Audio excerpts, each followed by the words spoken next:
गांव से कुछ दूर स्थित एक घना जंगल था जिसे लोग भूतिया जंगल के नाम से जानते थे। किसी को पता नहीं था कि इस जंगल में क्या है, लेकिन एक बात तय थी, कोई भी रात में इस जंगल के पास नहीं जाता। गांव के बुजुर्ग कहते थे कि वहां भूत प्रेत रहते हैं। कई बार लोगों ने रात के सन्नाटे में अजीबोगरीब आवाजें सुनी थीं जो रोंगटे खड़े कर देती थीं। राजू, गांव का सबसे निडर लड़का, इन बातों को बकवास मानता था। उसे भूत प्रेत जैसी बातों पर यकीन नहीं था। एक दिन गांव के कुछ लड़कों ने उसे चुनौती दी कि अगर वह रात में जंगल में जाकर वापस आ गया तो वह गांव का सबसे बहादुर लड़का माना जाएगा। राजू ने बिना सोचे समझे ये चुनौती स्वीकार कर ली। उसने सोचा, कौन सा भूत है, कुछ नहीं होगा, सब मन का डर है। उस रात चांदनी रात थी और हवा में एक अजीब सा सन्नाटा पसरा हुआ था। राजू ने अपनी टॉर्च ली और अकेला जंगल की ओर निकल पड़ा। गांव के लोग उसे जाते हुए देख रहे थे, पर किसी ने उसे रोकने की कोशिश नहीं की। सब सोच रहे थे कि यह उसकी अपनी चुनौती थी और उसे खुद ही इसका सामना करना होगा। जैसे ही वह जंगल के पास पहुंचा, हवा थोड़ी ठंडी हो गई। पेड़ों की शाखाएं हल्की हल्की सरसराने लगीं। राजू ने अपने कदम तेज किए और जंगल के अंदर चला गया।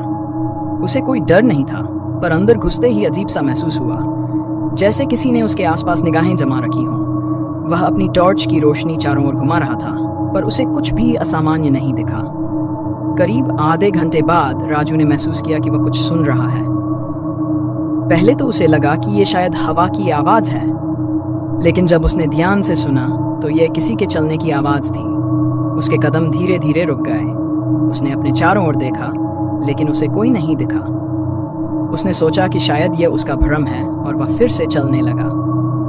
जंगल के अंदर और भी गहरा जाकर उसने महसूस किया कि कोई उसका पीछा कर रहा है। वह मुड़ा और अपनी टॉर्च की रोशनी पीछे की ओर डाली, पर कुछ भी नहीं था। अब उसकी धड़कनें तेज होने लगीं। उसने अपने डर को अनदेखा करते हुए सोचा कि यह सब मन का वहम है। वह आगे बढ़ा, लेकिन अचानक एक पेड़ के पीछे से सफेद साया दिखाई दिया। राजू का दिल जोर से धड़कने लगा। वह तेजी से उस दिशा में भागा जहां से वह आया था, पर जंगल अब उसे पहले जैसा नहीं लग रहा था, जैसे वह रास्ता भूल चुका हो। राजू ने खुद को संभालने की कोशिश की, लेकिन हर कदम पर उसे लगता कि कोई उसकी गर्दन के पीछे सांस ले रहा है। अचानक उसके कानों में एक धीमी आवाज गूंजी, तू यहाँ क्यों आया? राजू के पैरों तले जमीन खिसक गई। उसने चारों ओर देखा, पर उसे कोई नहीं दिखा।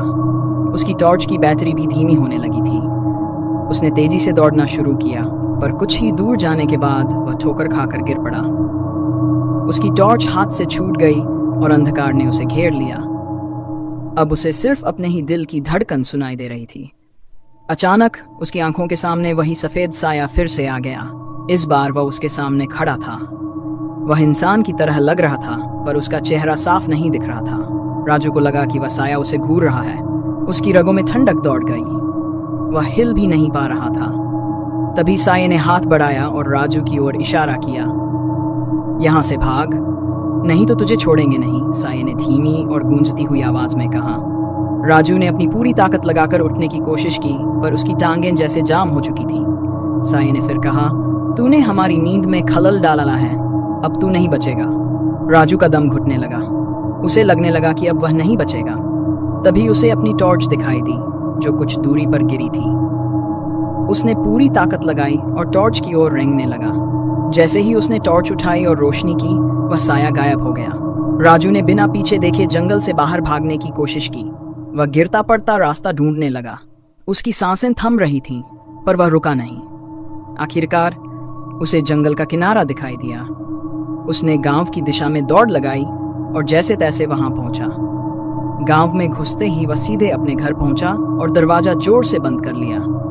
उसकी माँ उसे देखकर हैरान हो गई, क्योंकि उसका चेहरा सफेद पड़ चुका था और वह पसीने से तर था। अगले दिन जब गांव वालों को पता चला कि राजू रात को जंगल से वापस आ गया है, तो सब उसे पूछने आए कि वहां क्या हुआ। राजू ने उन्हें सब कुछ बताया, लेकिन कोई भी उसकी बातों पर यकीन नहीं कर पाया। सबने सोचा कि वह डर गया था और उसे वहम हो गया था, लेकिन राजू जानता था कि उसने क्या देखा था। वह साया असली था और वह चेतावनी भी। कुछ दिनों बाद राजू को तेज बुखार हो गया। उसकी तबीयत दिन ब दिन बिगड़ने लगी। डॉक्टर ने कहा कि वह किसी बड़े सदमे में है। राजू अब रात को चीख चीख कर उठने लगा और कहता, वह आ रहे हैं मुझे लेने। वह मुझे छोड़ेंगे नहीं। एक हफ्ते के अंदर ही राजू की हालत इतनी खराब हो गई कि एक रात उसने दम तोड़ दिया। उसके मरने के बाद गांव में यह बात फैल गई कि भूतिया जंगल की कहानियां सच हैं।